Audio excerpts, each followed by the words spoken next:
everyone, Krista Moser here. Today I get to show you my latest pattern. This is 1611 Union Street. Kind of a cityscape, a three-dimensional buildings, blocks pattern. The pieces are pretty big, so it actually goes together really fast. But I'm going to teach you a little bit about the construction, and then we'll talk through fabric choices. You'll notice each of these buildings has a light roof, a medium down the left wall, and a dark down the right wall. And so each one of the colors has three different shades, light, medium, and dark. And that's what's required to get a three-dimensional quilt to really pop. So that's what we've got here. And I'm going to walk you through how to cut these. You'll probably also notice that I used striped fabric in the buildings that have kind of these lines. And my intention was to make it look like the buildings have windows or floors going up. So I'm going to teach you a trick for using striped fabric to also get it to do a three-dimensional thing. So I've got my pattern here. I've got the two stripes that I used. Now, just like I said with the colored fabrics, a light, medium, and a dark, you also need that for your striped fabric. So the roofs are white, so I used this kind of cream off-white color for my roofs, and those are just two triangle cuts cut from strips. And then you need two different stripes. So the left wall is this gray and white stripe, and I cut those stripes. If you can see here, the stripes I've cut into strips with the stripes running down the length of the strip. That's going to be important because we need our stripes to go a certain direction in order to get this three-dimensional look to them. So this strip is 8.5 inches.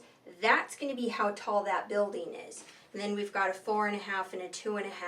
You've got a lot of different sizes to do because we want these buildings to look like they're layered, like three-dimensionally they're stacked in on top of each other, kind of like you're looking down on a city. So I've got some different size strips for those stripes. Now the opposite stripe, this is going up the right wall. These are black and white stripes. Same stripe, two different colors. So this one is the black and white, and it's going to be the right side. So I've got my light roof, my medium left wall, and my dark right wall.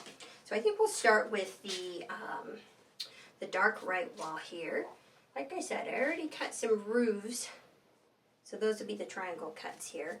And they came from a strip, you know, just like this. So for the right wall, let's start with the 4.5 inch strip. Here's my stripe running down the length of the strip. I'll turn it around to the other end so you can kind of see what it looks like to start one of these cuts. And like I said, all these pieces are pretty good size. So we're going to use the large diamond ruler. This is a 60-degree diamond, and it's the large size. So coming from the end here, I just need to start this cut off the end just to get me a 60-degree angle. So I've got my strip laid out. I can run the ruler along the top edge of the strip, just like this. I don't need to cut off much, you know, down here. Just clear the selvage a little bit. And this angle for the right walls goes up and to the right on the striped fabric. Trimmed the end. Now I have a nice 60-degree angle. Now, moving it in 4.5 inches. So this building is going to have a right wall that's 4.5 inches.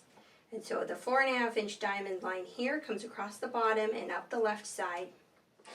And then I'm just going to trim, make sure I get all the way through the fabric, and nip the tip, turn it around, and nip the other tip.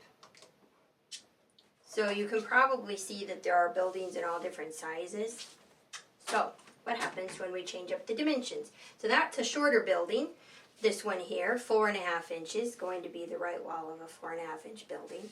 And I'll just go ahead and put the roof in there so you can get an idea. How about a 6.5 inch building? Imagine this strip is much longer than it is. This is kind of a scrap piece. But we do the same thing, starting off the end. We line it up along the top edge. This strip is 6.5 inches wide, so that means this building, the right wall, will be 6.5 inches. So now I've got my nice clean 60-degree angle, and now I'm just going to move the ruler in to the 4.5 inch line. And snip the tip. Turn it around. So we've got a couple of right walls here. That's good.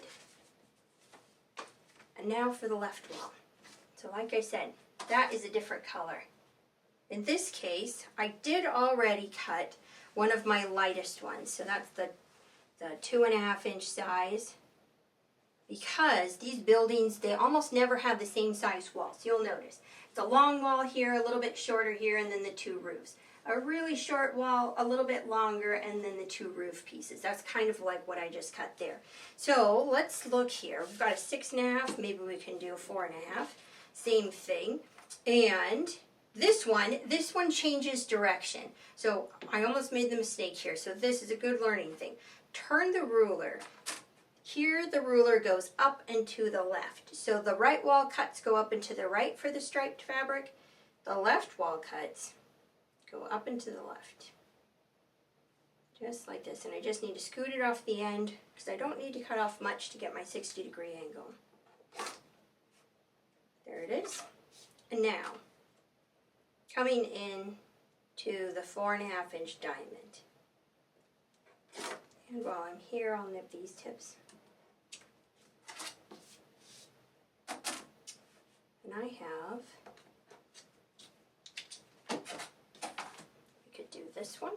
So this building would be something like this. I've got a couple of roof pieces.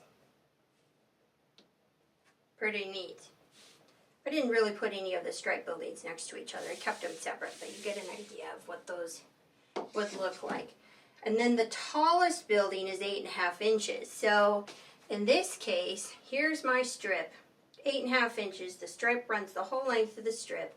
I've already got the angle cut on this one, and so I would just bring this ruler down to where the cut end comes right along the 4.5 inch side, and I'm going to trim up the side and across the tip and turn this piece.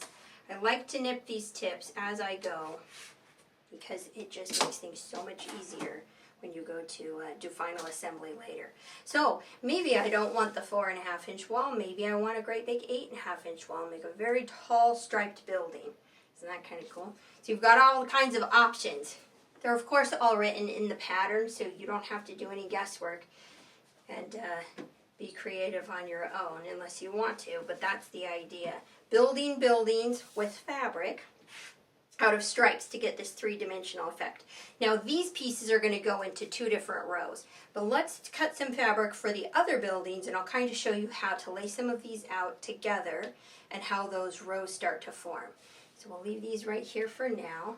So, like I said, each one of your buildings has 3 different colors, a light, a medium, and a dark. So these were my colors, the purple, the green, the yellow, the coral, and the turquoise. So I've got some cut in the other shades already, so I'm going to work on the turquoise building. And that's the roof here. So we'll set that aside now. The left wall being the lightest one, and the right wall being the darkest one. So we'll start with the right wall here. Open your fabric to a single layer. So this is important.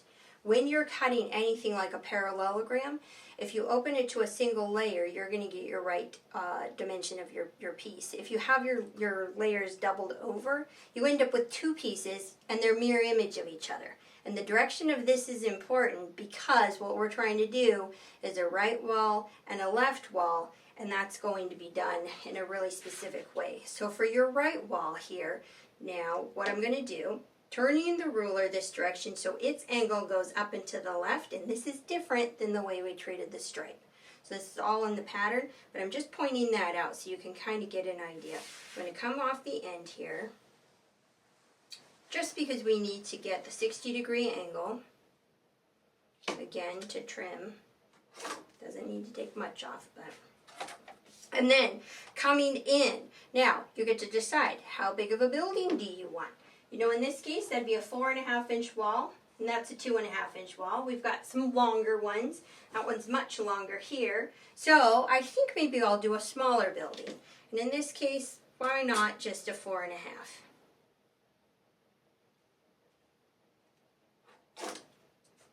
So the 4.5 inch diamond line comes along the end here. trim the tips. And you would go down this strip cutting different sized buildings according to the pattern. We'll set that there. Now, for the right wall, or the left wall, I just cut the right wall, we're going to do the medium shade. And since I'm kind of thinking a small building would be nice, I'm coming off the end with my first cut.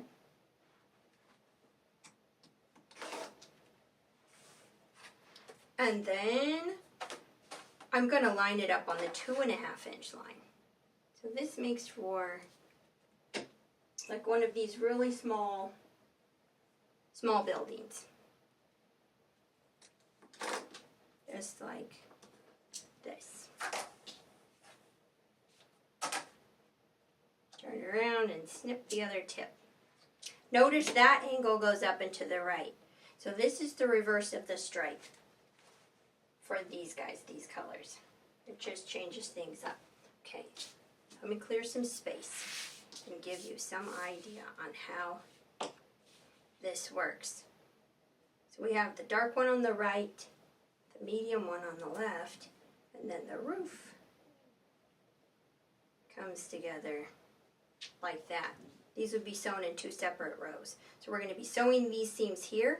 And this is another reason that I cut those tips off, because these little flat tips make it absolutely foolproof when you go to join these together.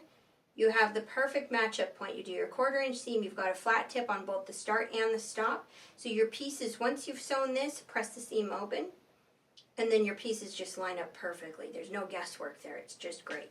Okay, so let me clear a little space, and I'm going to lay out some blocks so you can kind of see how your city will come together. Alright, so if we started with the turquoise building here, and let's just bring down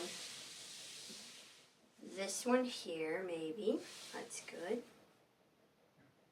And then I've got some more cut, so I'll set these aside. How about a purple building? The purple building. Underneath the turquoise building, we could go with roof, roof, wall, wall. So far we have 1 row, 2 rows, 3 rows, 4 rows, because these go in different rows, the way they all get added together. And then I'm going to go here and here. That's good. How about a coral building? Let's see what happens. We need another striped building. The coral building can be right here.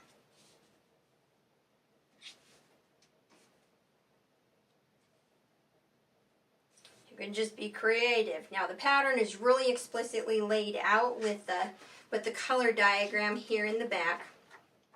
Where to put your pieces, even the size of piece that goes there, so you can absolutely paint by number with this, or you could be creative and put your buildings wherever you wanted them to be and the sizes that you wanted them to be. But this is kind of a fun layout where I used up all my colors. And you get the idea here that it is just these simple shapes in all your colors to build your rows. And so once you've got all your rows laid out, as your buildings are sort of stacked in on top of each other, then you're going to start sewing them together row by row. And the rows themselves are simple enough. You know, it would be like this one here as the roof, and then the right side, the roof, and then the left side of the next building. And then you would have this row. And sewing all those pieces together like I showed you, matching up your little flat tips, 1/4 inch seams, and then press those open. It makes for a really flat intersection when you go to join these rows to each other. And when you're joining the rows to each other, what you do is you match up the roofs, because the roofs always match. So that gets you going down the length of your strips. You just match up your roofs all the way down and pin in between, because the roofs will always match each other coming all the way down. So here you are in rows just like this. And that's the magic of it. When everything comes together, then all your buildings appear. It's kind of a trick of the eye. It's really, really fun process. So I was working on this And I couldn't really decide on colors. Of course, I love this sherbet color scheme, but I had to make a second size. I had to make a lap size and a wall size. So this pattern comes with both layouts. And then I decided to make it in another colorway as well. So you will see here, let me see if I can show you, a red-orange combination.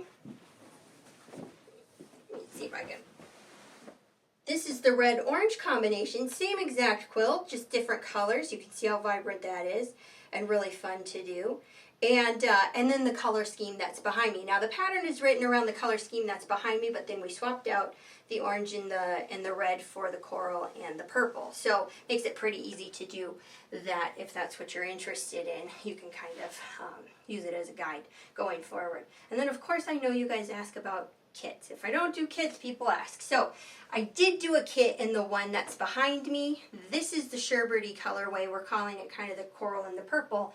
And then I also did kits in the one that is more reds and oranges that's here on the table. So I'll put a link to those in the description box if you want fabric bundles.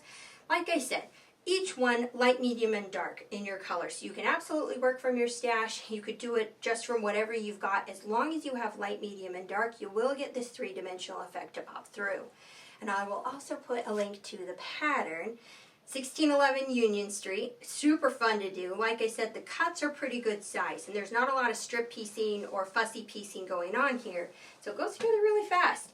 And another magical way to use striped fabric too. So that's really fun. I think that's just about it. Thanks for watching.